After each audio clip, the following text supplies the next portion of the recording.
let's talk about something that's, well, it's pretty unsettling. Why do people who have everything, people who have already won the game by any measure, go and risk it all for just a tiny bit more? This isn't just about simple greed. It's about a condition, a psychological trap we're going to call the disease of more. And that question leads us straight to a real-life story that is just staggering. It's about a man who was standing at the absolute peak of the corporate world. He had the money, the power, and a reputation that was, you'd have to say, priceless. And he set a match to it all. For what? That's the mystery we really need to solve here.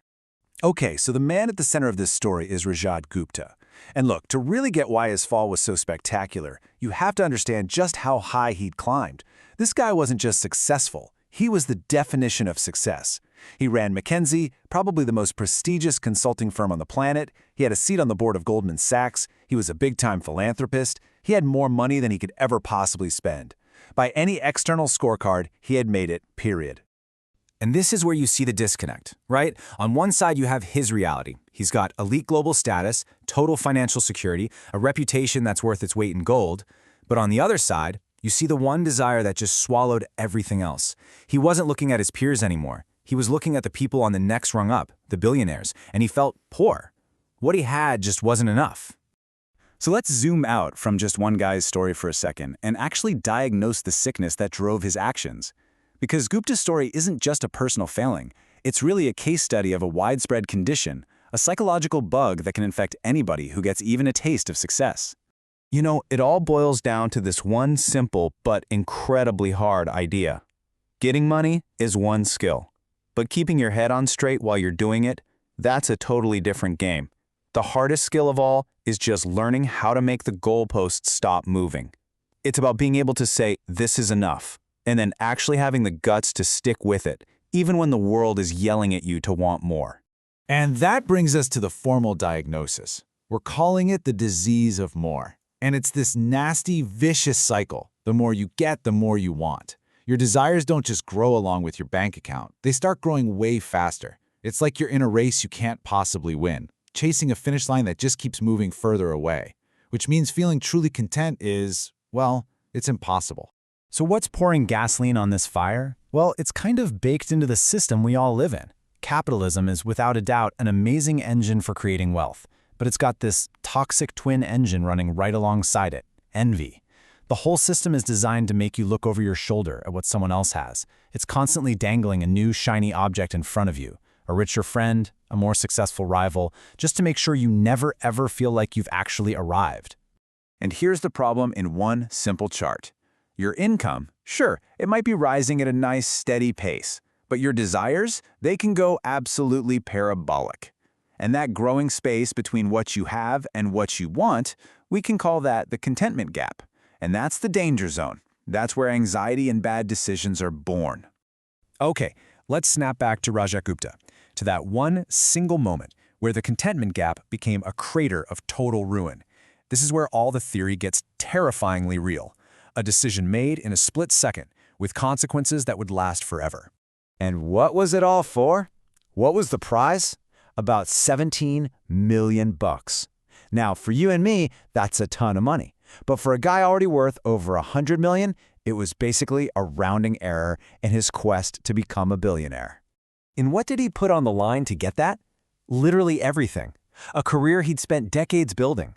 A reputation that was his single most valuable asset, easily worth more than $100 million in social and financial capital. He gambled something he had and absolutely needed for something he didn't have and didn't need at all.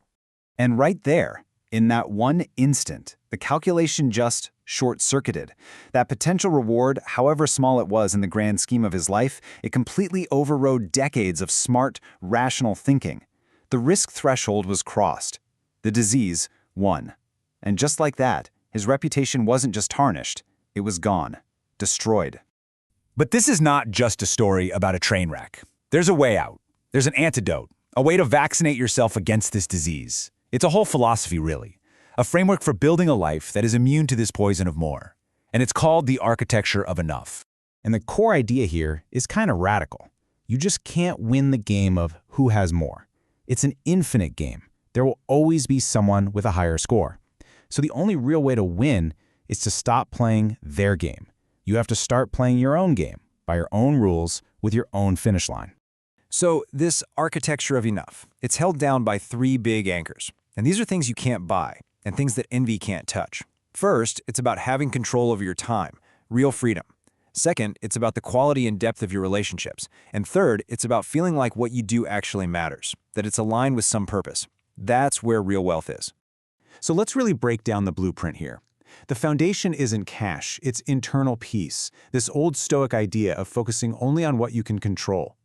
The pillars holding everything up are those things we just talked about: control over your time, meaningful connections, and work that you believe in. And when you build that, the roof over your head isn't a bigger number in your bank account. It's real, lasting contentment. Okay, we're going to shift gears now. Hard.